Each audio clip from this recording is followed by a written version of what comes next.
Mesdames et messieurs, bonsoir et bienvenue sur Télé Djibouti pour cette édition de votre journal du 20 désert. Voici les titres qui vous seront développés dans ce journal. Le président de la République, Ismaël Omar Guelleh, est à Marrakech où il participe à la 22e conférence de l'ONU sur le changement climatique. Le vice-président chinois est en visite officielle à Djibouti.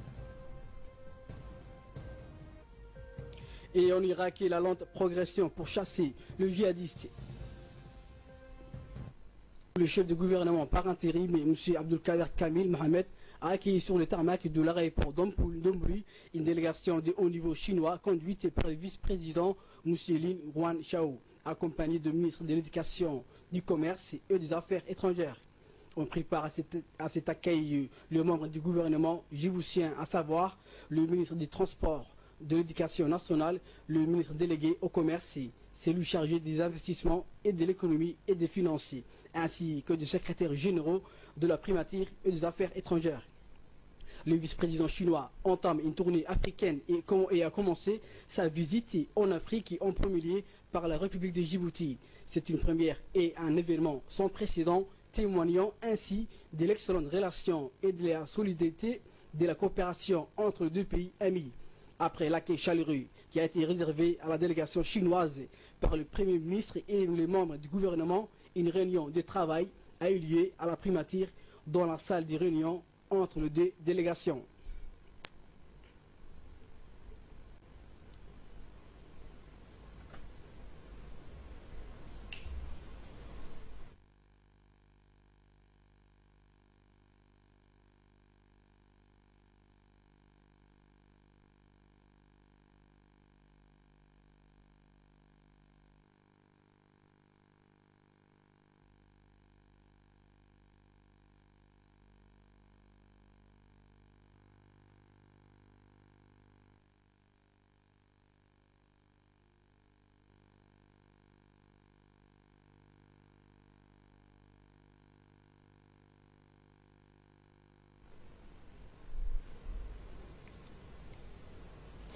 Et après l'accueil chaleureux qui a été réservé à la délégation chinoise par le chef du gouvernement par intérim, M. Abdelkader Kamil Mohamed, et le membre du gouvernement, une réunion de travail a eu lieu à la primature dans la salle de réunion entre les deux délégations.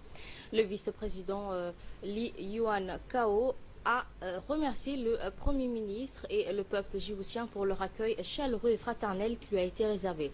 Il a indiqué que sa tournée d'Afrique commence par Djibouti pour des raisons particulières, motivées par l'amitié et la relation historique qu'entretiennent les deux pays. Il a souligné que Djibouti est l'ami le plus proche des pays africains et nous souhaitons préserver cette amitié de longue date, a indiqué le vice-président. Il a notamment insisté sur la volonté du gouvernement chinois à consolider davantage les relations bilatérales et étendre le champ de coopération dans tous les domaines. Djibouti bénéficie d'atouts stratégiques et d'une stabilité politique, ce qui accroît davantage l'attirance vers notre pays, a indiqué le vice-président. Ma venue en Afrique et plus particulièrement à Djibouti est de mettre en œuvre la coopération sino-africaine et surtout djiboutienne décidée dans le cadre du forum de Johannesburg l'année dernière. Mon objectif est d'accroître la dynamique et de rehausser le partenariat sino-djiboutien dans les domaines des infrastructures, des formations et socio-économiques.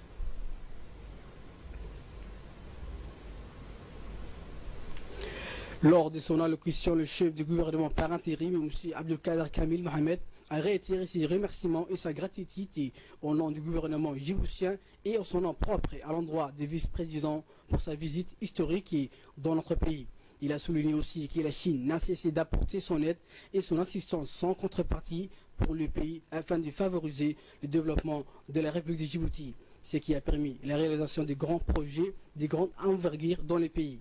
Il a ainsi témoigné d'une relation diplomatique et bilatérale solide et fructueuse entre les deux pays, qui va bientôt célébrer son 38e anniversaire sur un bilan très positif. Écoutons le Premier ministre.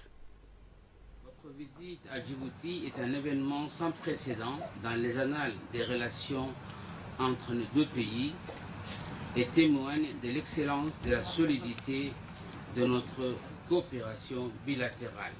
Je tiens, Monsieur le Vice-président, au nom du gouvernement de la République de Djibouti, à vous exprimer toute notre gratitude pour l'assistance que votre pays ne cesse de nous octroyer en faveur du développement de la République de Djibouti et qui a permis la réalisation de nombreux projets de grande envergure. Dans moins de 2 mois, nous allons célébrer le 38e anniversaire de l'établissement de nos relations diplomatiques et nous ne pouvons qu'être fiers et satisfaits du bilan de nos relations qui se sont caractérisées par la stabilité et la convergence de nos positions.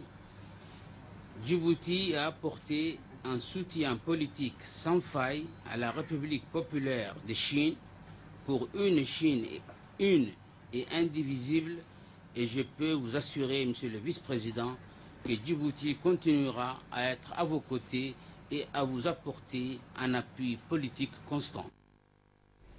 Toujours à la primature, conformément à la ferme volonté politique exprimée par les 2 parties lors de la réunion du travail. Différents accords cadres ont été signés au niveau du ministère de l'économie et des finances concernant un don de 150 millions yuan consacré entre autres à la technologie, à la construction des archives et de la Bibliothèque nationale de Djibouti. La deuxième signature a porté sur un accord commercial entre le président des autorités du port et des zones franches de Djibouti et China Merchant Port, portant sur la création et le développement de la zone franche industrielle dénommée Djibouti International Free Trade Zone.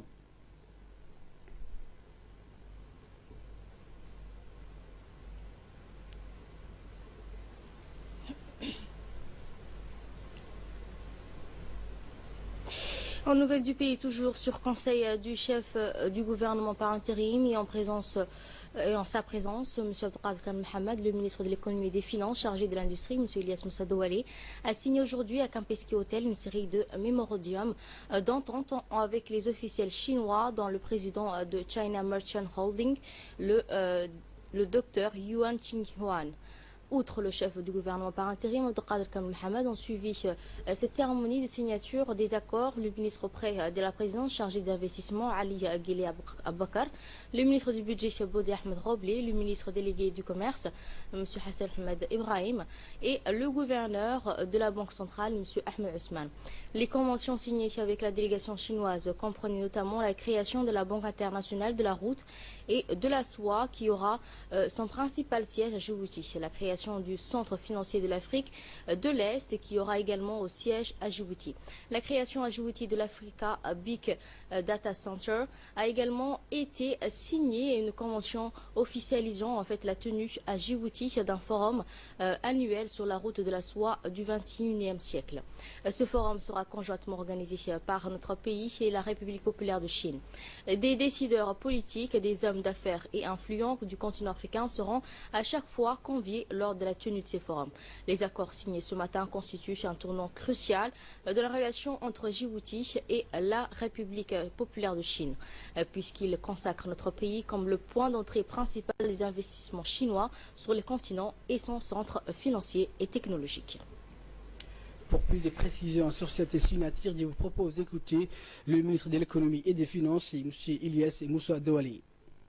Aujourd'hui, c'était une journée importante pour nous et une journée importante dans les relations économiques et commerciales avec les investissements en provenance de la Chine.